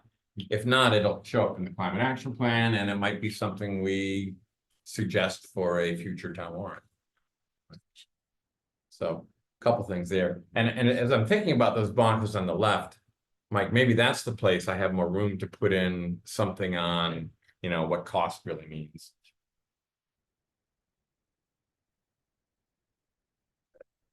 And It's not just human life, by the way, either, right? A lot of people don't care about wildlife and, right? Life, property. well, business, like- the wildlife falls into the environment, protecting the environment. Yeah, but you were saying environment, that's what I'm saying. You just say life, property, business. You're saying about the environment. Okay, good point. The environment should be in good there. point. Mhm. That's a very good point. A good catch. I've already also heard the term, you know, biodiversity as being kind of one of the big ticket items. In fact, the UN and the you know the climate, the IPCC, and all those guys are specifically talking about, you know, the loss of biodiversity and things like that. So, but it falls in under the environment piece in my mind. Okay. But that might be something we can expand on as we get into the next level of detail here. Yeah. Because there will be much more detail ultimately. Okay, so then anyway, on the mitigation side, the greenhouse gas inventory, which we should have in another, well, hopefully into this week. We'll look at reduction strategies, and there is a toolkit that helps us get to that. That the climate action, or rather the Cape Cod Commission has put together, based somewhat on the Cape Cod Climate Action Plan. And that'll also help us perhaps as we get into the prioritize stage. Again, I use the term cost benefit analysis there. And ultimately then a plan of actions for the mitigation. That's one reason I asked you the question before about the definition for Massachusetts goals and net zero. and the town's definition for net zero, what does it include and not include? Yeah, Like, yeah. That's Does it another not include the Cape conversation. Cod National Seashore? Does it include 10 miles out So- into the bay, the ocean or not? Or is it just to the mean low tide? You know, because there's carbon sink that goes into that net zero calculation. That's either part of the waters or not part of the waters. So it includes the in-boundary, emissions and, absorption, whatever what's the opposite of emissions? Yeah. Absorption Um, or storage. Yeah, yeah. Capture. Carbon Capture. capture, yeah, yeah. Now how much out in the water? I think further out in the water you get the less, you know, you don't have wetlands too far out. You have the No, marshes. but the ocean and the bay do absorb and capture Hmm. carbon. So as I'm saying, how much of that do we count in our calculation? I mean, we should take, as a coastal community, we should be able to take advantage of that. Sure. So if you have some ideas there, we Yeah. can, we can try to put that together. But anyway, so this is just meant to explain what are the steps here. There were some concerns, I think, that this is gonna be like a super heavy duty. We bring in lots of engineering to work this, and I think a lot of that has already been done for us. And it's really getting into the steps of, well, what's in the art of the possible? What's it gonna cost us to do that? And how does that work into the town plans? You know, and how does this blend with the town strategic plan, right? That sets the overall objectives for the town as to what we consider and value in our town. So we really have some key next steps relating to moving this forward with the town. And I think Tom's done a great job in giving a snapshot of how we're seeing this and how the whole thing can be pulled together. I think we have the tools to do it. But the bigger question is, what's the process for making this go forward with the town? Who is actually developing this plan? And so that's the hard part, to try to figure out who is doing this work, who is responsible for it. And I think we could use some discussion on that in terms of what is possible, and what are the options, whether we try to go for a stupid volunteer thing, whether we Hire get somebody. some consultant on it, what will town employees' involvement be on this? And we have to be ready to propose something by the end of the summer on this. So we are thinking maybe in the next few weeks, we could perhaps have a working group to kind of pull some of those ideas together to see what we're comfortable with in proposing. And the thing is that Steve Tupper, who is, as you know, our liaison, well, he's helping us through the commission. We have a date to talk with him further about this on June 26th. It would be wonderful if there could be a group that discusses this prior to the 26th, so we actually have something to tell Steve that we're moving forward on. He's with the commission? Yes, Yes. yes. Yeah, so talking about throwing that out, if anyone is interested in working in a working group on this, we probably want to get together once or even twice before the 26th. So To So that talk one- about who's gonna be responsible and how it's gonna. talk about, Next yeah, steps. yes. Next steps, yeah. okay. So if anyone is interested, just let Roberta or I know. And, you know, again, volunteers are very welcome. Working group can't have more than 3 committee Members. members, although do. We can certainly make it a public, we don't get that much interest. What is our forum? After. You and Roy resign, Well, they're not presenting. until when? We're 30th. still in existence Yeah. until the 30th. Yeah. Okay, good. So you're covered. All right, We good. got you covered till the end of June. How about we throw out a couple dates and then we'll see who nibbles. Okay, This is really, this is a quick thing, yeah, a really Yeah. time Well, the limited. beginning, yeah. first one will be quick, but then I Yeah. think we'd like to keep that. Keep this working group Yeah, going. Yeah, we need a good agenda and plan to So it can't have more, right now, more than 3 members of any working group plus volunteers, Many volunteers is, yeah. right? But it's the 3. Unless you want to make it a public meeting. Exactly, which is not a problem. Oh, It's that's the just- point, yeah. It's just, it's just. You gotta book it Yeah, a week that's right. ahead of time. Okay. And so if you end up, Yeah. because it's at least short term right now, you could end up having a public meeting. Yeah. There we go. It's not a problem. Okay. So, all right, Very good. all right, I guess, it's 6:05, so we have to kind of go a little quicker, I think. Events, the solar workshop is coming up in a few weeks. Do you have any little postcards? I Any- haven't signed up. Anything you'd like to share with us on that? We are doing pretty well with that. We just want to boost the number of folks. Reminder that the event is structured to have 3 different types of breakout groups for where people bring details about their individual situation, their how big a roof they have, what their energy needs are, et cetera. And they then give very detailed answers to their tailored answers to the questions that they have. And there are 3 different groups, people who are pretty far along in the process of getting a system together. Perhaps they have bids already, and so they've got a certain kind of set of questions. People who are earlier in the process, who would have a different sort of set of questions, maybe more focused on, is my system, is the system that I envisioned sized properly, given the size of my home and my energy needs, those sorts of things. And the 3rd group is really on a different mention almost, that's the community solar group. These are people who either can't have a rooftop system or choose not to for whatever the reasons may be. Or they're people who are interested in supplementing the production of a rooftop system with community solar. That's another possible use case.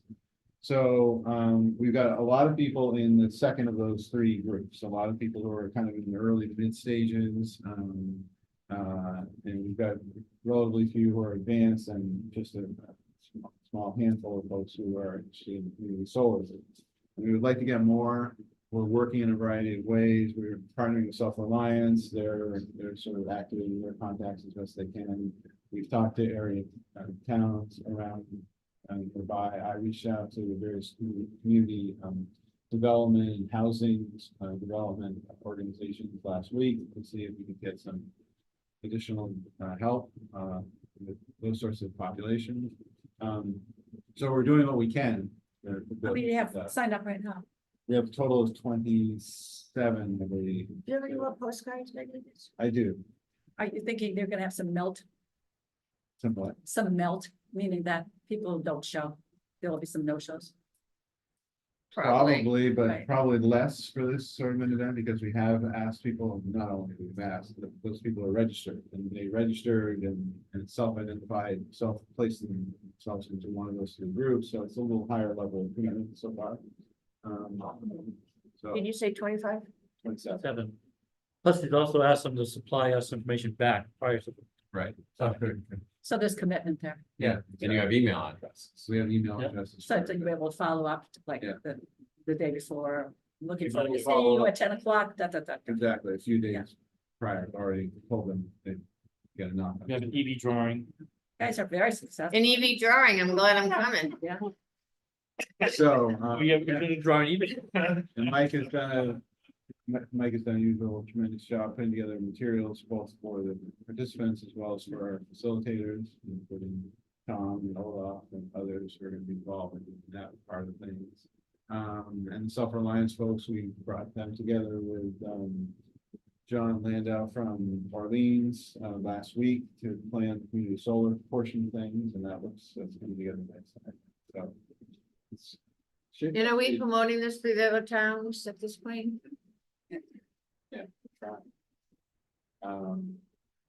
Yeah, So you need anything from the committee? Just Olaf's gonna help and, right. I don't think, don't we get enough, people to capture? that's a good point. Could use one more person to help capture, information, as the groups are discussing. Well, I guess we end up combining Yeah, we wouldn't necessarily need we're them. still gonna need two tables, so Yes. just because of the sheer number of Yes. people, we're gonna need at least two, so it would be nice to have one more person to do some data capture, if you're free. It'd be a way that we can. Oh,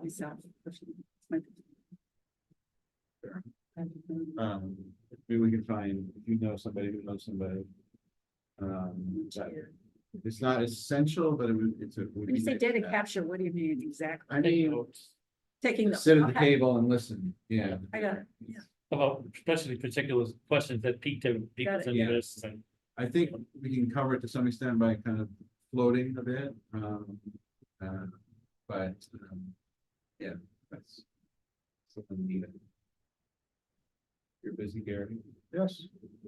I'm hoping to attend, but I can't commit 100%, so that's why, if I'm there, I would take notes for community solar. You will, be great. Oh, good, we'll let Gary. I don't. What do you mean if it's you're on there? our Calendar. I had looked and it was, I thought it was there. I don't see anything for June 22nd. What do you mean, Cheryl, if you're there? Pardon? What do you mean if you're there? Because there's something that may Thought it was. preempt me. Was that something you'd asked? I've been told- It's on my This has to calendar. go to the clerk, right? No. But we have more than Oh. quorum there. Well, then then it's a public meeting and know. it's the same thing. I mean, it's not. It is a public meeting, but it's by invitees, so it's kind of awesome. Someone, in fact, who registered said they learned of it through the town. Right, but I'm just saying, if somebody clicks on it, they'll think they can just show up, but is that true? Well, they could. Yeah. Man, Can't I they can just put it show down up? as a public meeting. But we'll have to take minutes, Well, that's. you know, I know, it is, I know, but the I'm purpose seeing of it is, what exactly? Here, that's where you're looking. Oh, yeah, no, I'm looking at it also. Residential solar clinic, June 22nd. Oh, it's on community events, but it's not public meeting. So Oh, can I resign before the meeting and then reapply after?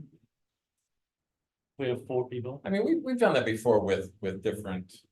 Whatever you guys wanna do. workshops. We've just said it's just to cover ourselves, right? I mean, officially, if we have more than But quorum it- there. Then it has to be oh, I see. recorded, it has to be recorded, we have, Does it? Did we record all of our other workshops? yeah. But I think recording is just Yeah. a convenience, isn't it? No, that may be true, yeah. There are no decisions being made, or, I mean, it's, That's right. We've had this conversation multiple times. I know. Shauna, do you have an opinion on this? As long as you have minutes, you're okay. If it's if you have notes of the meeting, but you're not required to record. But are we required to have a public meeting officially, since we'll have more than quorum there? We have If to you'll have post more it. than a quorum, you will have to post it.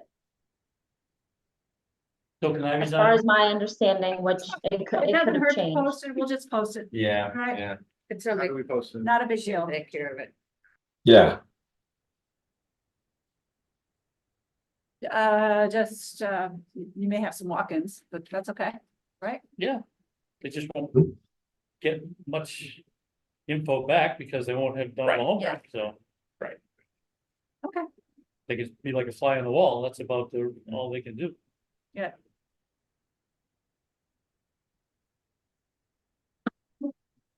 Anything else on the workshop? Okay. Windmill Weekend, 2 things on that. I know Cheryl received communication from the Windmill Weekend Committee asking if we want a table, and we just went ahead and said yes. And where? And not in the middle, No. away from everybody. Yeah. Well, at the moment, that's probably where it is, so someone's gonna have to. Next to the Wherever you park. recycling committee. Can you bring your car in? Yeah, bring. I can bring the car, sure. Yeah, And put it in the middle, that would attract people. exactly. That would be really cool. That would be more. Oh, Right. Roberta can bring hers too. Well, that's another conversation. Jack. Yeah, so the question is, Cheryl is passing this on to us. She's going off the committee, so is there someone Who's gonna take who's gonna take the lead on the Windmill Weekend? Anybody? What's required? To communicate with the Windmill Weekend Committee regarding the table situation. Okay. Get the email address from We'll forward you Cheryl. what's been communicated to me, Okay, and you would communicate back with them, and then I got another email from the head of the Windmill Weekend asking us, did we want to participate in the parade? So I'm gonna turn that over to you, because you talked to her, right? Right, just, Thumbs up, got an everybody. email from them. Yeah. The thing that she proposed that the committee might be interested in riding e-bikes in the parade. And then I thought, well, e-bikes is one thing, but also how about electric vehicles? But so I didn't say You got yes. ready to elect- I am presenting it to you guys to see if you have interest in, anyone here has interest in a Windmill Weekend Parade event for. You have a big moonroof, right? We could all stand in the back No, of your, I do not. oh, no, oh, there we go. Glass, it's not open. I think the most important thing is that there's something that is written that says what our float is. You know what I'm Well, saying? there'd probably be some kind of banner or something in Yeah. the front. Climate Action Committee, and then we'd get your Like, do we have to decide? motorcycles and, We don't have to decide today. No, I'm just trying to understand what the commitment is before I accept the it's pretty light. position. It's pretty light. It's been pretty light. It's all in fun. I'm not worried about the fun, I'm just worried about the hours. Oh, as far as just the liaison, it's very light, and then Okay. responsible I'll be the for, POC for the, okay. And then it's just, hurting people to show up that day and stuff. okay, But you've done it several times now. twice. Yeah, so you know the ropes. Thank you, Mike. Okay, I wanted to report a little on the oh, no, sorry, I'm jumping the gun. I received an email from the person at the COA who's recently been hired to and create hybrid events and meetings at the COA. This is a new concept, Oh, which is great, I think. What does that mean, hybrid? Meaning that it was recorded and people can attend by Zoom Oh, as well. Yeah, remote. Yeah, option. remote, yeah. So it's live and remote. Yeah. At the same time. Yeah. It's great. On Thursday, September 11th, we received an invitation to have someone from our committee talk about the work of our committee. So. Oh, is that Thursday or is that Thursday, Wednesday? September 11th. Oh, is 11 it- is a Wednesday? oh, did I get that wrong? Really? It's a Thursday the 12th. Well, I'd have to double check. In September, Yeah, when's Windmill Weekend? September 7th. Before that. Yeah, So I have a board meeting on the 11th. yeah, it is the 11th. What are they gonna provide food or something to get people there? I don't know, but we need someone to make a presentation. So I'm throwing that out there. Does anyone want to do that? My board meeting. Okay. You can just tell her you need to do another date or another time. She's just trying to get a fall Yeah. schedule together. And who it is she came to one of our meetings. Oh, really? I forget her name. But if we do a different day, I'd be willing to do something. Yeah, I think we should assign it to the new chair. Whoever that Yeah. is. I won't know that. for another month. You know, that would be a nice time though to present, because it will be hybrid and maybe recorded. A little executive summary of the survey, yes, That's a great idea. yes. because you can get other people, you don't want to be a member of the COA Maybe to delay sign it. into that. Yeah. Yeah, And then that you could idea. get the word out that there's this presentation, Yeah. and you might even get a few people. It looked like a good portion of the survey was responded. Older. Were, right, Yeah, But I'd be curious with them is how they're gonna frame this. Are there other speakers, or how they gonna get people there? Because. You know, when we did our thing over a year ago, remember? We had maybe a dozen at most people. no, we had more than that. yeah, that's all. Yeah, I thought we had about 20 people. Yeah, the meet yours. Well, that's the idea behind a hybrid is that you're We increasing. didn't your get audience. much after that, when we tried to do the little. Right, Coffee thingies or whatever. Yeah. Downstairs, we, right. So it's just, you know, what's the draw we that got? one day, I thought. we Think had over about- 1,000. Donuts. Donuts and then a draw, like what's the? An EV drawing, Doing that everybody EV can drive. draw an EV. Trying for you to drive people. Okay. around in your EV. Okay, Just to recap, I'll communicate with her and see if there's another date we could do it. And, with the idea of perhaps having some interesting material to present. Yeah. Okay. Just to recap, as you know, we have Cape Light Compact come in and, they presented at 6 different evenings, 2 in Eastham, 2 in Orleans, and 2 in Harwich. There's one more coming up in a couple of weeks in Harwich.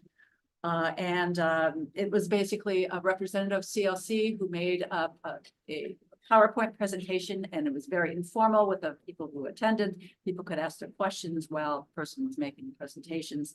The focus was very much on, well, starting with the energy efficiency program that CLC offers, but also a lot of information on heat pumps. That was kind of the focus we had asked them to do, and they did a good job.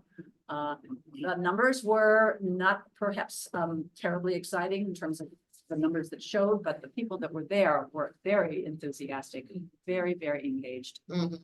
And came back, I think, with some solid information that they That's could move forward with. Did It anyone, was really good. anyone ask about the ongoing issues with Mass Save, that people aren't getting their rebates and, Nope, no, process? not, these Okay. people are not in that process yet. They were learning. no, but I'm surprised someone in the audience hadn't heard of it and Oh. asked about it. Nope, Most of that has been not here, resolved. not. It has now? Yeah, the Okay. compact got rid of the processor that was falling behind and Okay, is good. taking on the work.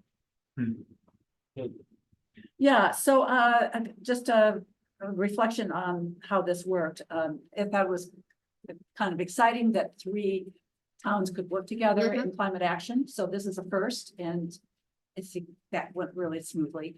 But the thing is, it was very difficult to promote event with 6 different dates in 3 different towns. And we gave the marketing responsibilities to the CLC to do, which he did diligently. But I don't think it was, the thing is that if you live in Eastham or Truro, yeah, you're gonna want to see it on the sites that you go to, like, I don't know.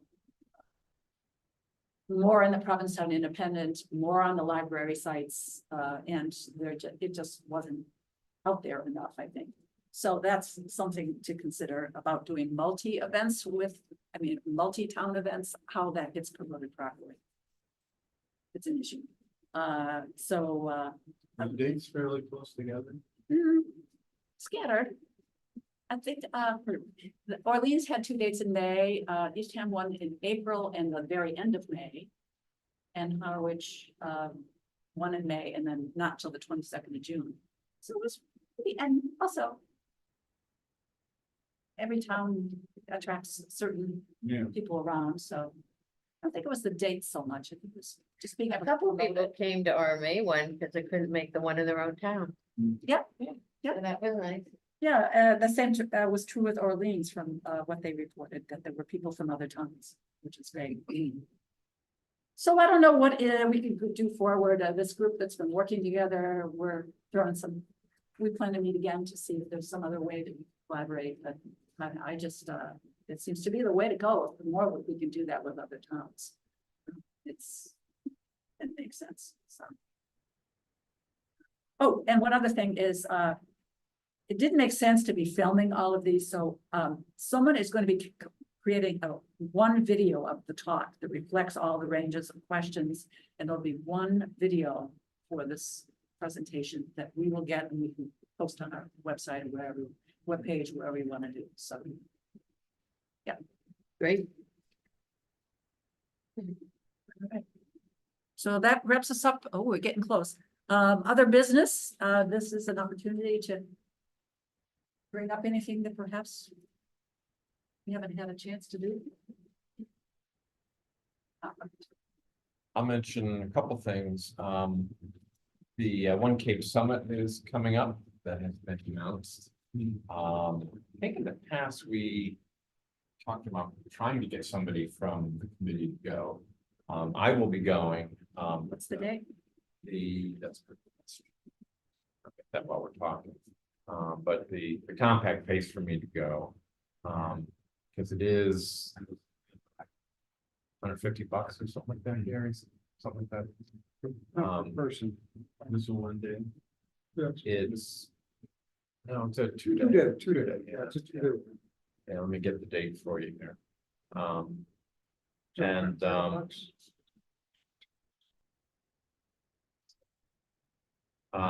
It's very well, well structured and well attended, event, and they, a lot of the regional planning activities and priorities and grants and initiatives are all discussed at that. The date is, Here it is, July, what? Oh, this is something else. Oh, July 31st and August 1st. when is it?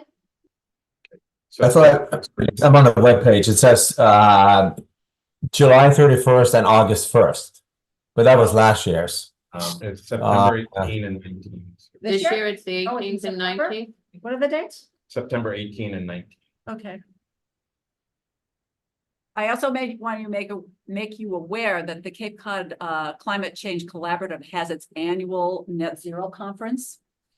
This year, it's going to be held in person on Thursday, July 18th at the Tilden Arts Center at Cape Cod Community College. July normally- 18th. Thursday, July 18th from 8 a.m. to 3 p.m. Cape Cod who? This is called the Net Zero Conference. The It's held Cape Cod Climate Change. Yes. Mhm. I have attended virtually in past years, and I've always found it really very interesting, very local. Is there a fee approach. for that too? I don't think so.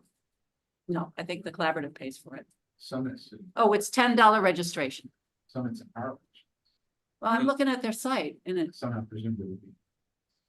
no, I'm looking at the Cape Cod Climate Change Collaborative site and it's, And you're saying it's in Four Seas. okay. Any other business? And one other item, I have a minute or two, but the Mass Save, it's the Massachusetts Energy Saver Home Loan Program has now been approved. And this is supporting efficiency improvements that are not covered by Mass Save. And this will go to for income qualified up to 135% of AMI, so that gets well into the mid-range, which is great. And the interest rate on it is either 0.5% for a 20-year term or 2% depending on income levels. And this is for owner occupied primary residence. So another very good savings program to allow people to do home improvements. I'll try to get, I was promised a list of all the different improvements that can be done. But this can also be bundled with some of the Mass Save activities. Yeah, they talked about it at that workshop that they did. I wish it could be just a list. Right. I wish there could be just a list. I have a list, but it was incorrect and they were making those Oh. changes. But it was a lot of things that Mass Save doesn't cover. Such as redoing your roof. Redoing your electric panel, redoing not old knob and tube wiring. That would enable you to get into some of these energy efficiency improvements. Right. So that's that. Hi, Rich. Nice to see you. Yeah, Let uh, James speak. Yes, now this is our public comments period, and we do have a guest this evening. Mr. Daw? Anything you'd like to, anything you'd like to share? Well, this is the first time I've actually attended virtually a meeting of the committee. I'm interested in what the committee does. I'm going to be speaking, I guess, tomorrow to see whether I'd be a good fit for you folks.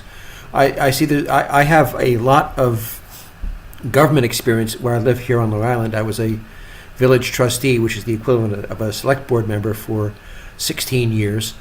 We did a lot of infrastructure work. I left the board in 2011, and at that point, we were beginning to see the impacts of climate change being absolutely indisputable. And we began some long-term initiatives to see what we would do to do things a little better. Long Island, unfortunately, is a very conservative place. The problem when you're with a village is you run up against a town and a county that aren't really all that supportive of you. I think Eastham, because of the way things are set up here, is a lot more has a lot more room to do positive things, and especially I see that the committee's been meeting with and coordinating with committees elsewhere on the Upper Cape, the Provincetown, Truro, Wellfleet, Orleans, I guess, which face the same problems we do. And it looks like it would be a very useful committee for me to take part in. Whether I'm selecting for membership or not, it is my intention to continue to attend these meetings virtually and pitch in where I can. Thank you. Do you go by Jim? Jim, yes. Jim, hi. Thank you, Jim. Your involvement and interest is welcome, and sounds like you have some interesting perspectives from your time in Rhode Island. Long Island. Long Island. Long Long Oh, I heard Rhode Island Not too. Rhode Island, Long Island. Oh, Long Island. Sorry, I just said Yeah, Rhode Island. in New York. Yeah. Now I hear it. I heard Rhode Island. That's a whole different ballgame for sure. George Santos. Yes, he was briefly my congressman. Okay. In between flying to the moon and curing cancer, he was helping us in many ways. And then, for some reason, they threw him out. We'll move on. We're gonna- But anyway, I hope you learned something today and got a flavor for who we are and what we do. So thanks for coming. I'm glad I was here. Thanks, Jim. You're welcome. I don't know if you want to jump in at all during the meeting or. I just wrapped up what I was doing, then I'd sit in. Oh, cool. We're just wrapping up. Well, we're wrapping We're up. just ended. We did talk a little bit about the disappointment in the solar bids that came in, and maybe we'll be able to talk to you in another week. Shana may be interested in joining for that discussion. You're here, so I had a question relating to that. The previous one from a few years ago, there wasn't any cost associated for Eastham because it was really just a credit kind of situation where you buy the electricity, you're not really owning the solar. You mean cost of development? Yeah, Right, usually that's how it works. You engage the solar developer right, and they bear the cost of the development. right. Was that true Well, with what- this proposal or Yes. different? How it works is you sign it's called an EPA power purchase Right, arrangement right. to buy the production from them, That's, and that's how they make their money back. and that was what this proposal was. It was no money out by the town. It was, right. So the very same kind of concept with a But it just didn't multi-communities. come together. Well, it came together, but would have cost us more money to have it. Yeah. The economics just aren't working, huh? I think it's a combination of materials costs and interest rates, so, they're borrowing their money to do their projects for 20 years. They were 8 or 9% rates instead of 3 or 4%. a couple of years ago. So something's got to change before that starts looking effective. So, Rich, the question I had to Shana was, it sounds like this was an RFP of multiple communities. Yep. But they're all bid as standalone, so there was no cost benefit by having all of the communities accept the proposals. The So experience in the past has been CVEC solicits for participation from all the participating towns in CVEC. And their hope is that you get a critical mass, one or two developers that say, hey, here's 8 projects that are happening in the Cape Cod, I could bid them all, and I get some economy of scale by doing all these projects all at the same time. So there's not a cost benefit for just Eastham, but when a developer has opportunities for multiple projects, hopefully they can, their mobilization costs to come to Cape Cod are slimmed down, so it's quite a deal. and there was no opportunity for partitioning a portion of the production for community solar that would benefit by the solar for all incentives. Community solar wasn't part of that, already, and I know you, it's been, so that is something. you guys could do, on your own going forward. Hmm. That's a project we could do. Shane mentioned that you may have only gotten a bid for the transfer station, the other bids didn't. Yeah, we go back and look, one, I haven't had my chance to wrap around. Yeah, I had to make a decision real quick with Jackie, because CVAC was under the gun to commit to it. Maria's advice, recommendation was not to award. Did any of the towns award, do you know? It may have been one, but I think that most everybody. Walked backed away. out. Yeah, it just didn't make it. Makes sense. But I haven't had a chance to go through the details. Yeah. I wanted to go through that to write something up to give to Shane and you guys. How it looks, if anything, just for the record, so if we do this again in the future, we got Right. something. to kind of Yeah, against. yeah. I mean, if somebody bid, for instance, on the rooftop solar, and that was acceptable, could you split that off the way? it Oh, yeah, was they were bid? all separate projects. So you, Okay, well, we're kind of past our due. We are scheduled for Monday, July 8th, which is actually right after the long weekend. So I'm throwing it out. Is everyone okay with the 8th, or was there preference to moving into the next Monday? I don't know what people's travel schedules are, family, so on and so forth. Are we all right with the 8th, or would you prefer to move it to the 15th? It's fine with me. My preference would be to move it simply because I won't be around. I won't be available on the 8th. So, but I mean, I'm, just throwing that out there. I could do either. Doesn't matter. Okay, just we might find it just more comfortable, but at least for preparation and stuff. The 15th. Mhm. Okay, Then, so Are you Monday, changing July, yes, Monday, July 15th. We know what the 4th of July weekend is like here in Eastham, and it is a zoo. Mhm. We need motions to adjourn. motion to adjourn. Second. Thank you. Do I hear unanimous on that? Aye. We've adjourned. It's been real, Thank my you. friends. Thank you, everyone. Been real, huh? Thank you. I'll pop in as a volunteer. We'll figure it out. Sean, do you have any cards with you right now? Postcards with you, or I'm supposed to get them from Jack. how do I sign up? How do I, It's one of the things that, I haven't signed up for the, yeah. Mike's appointment to see that, it's kind of somewhere gummed up in the works, but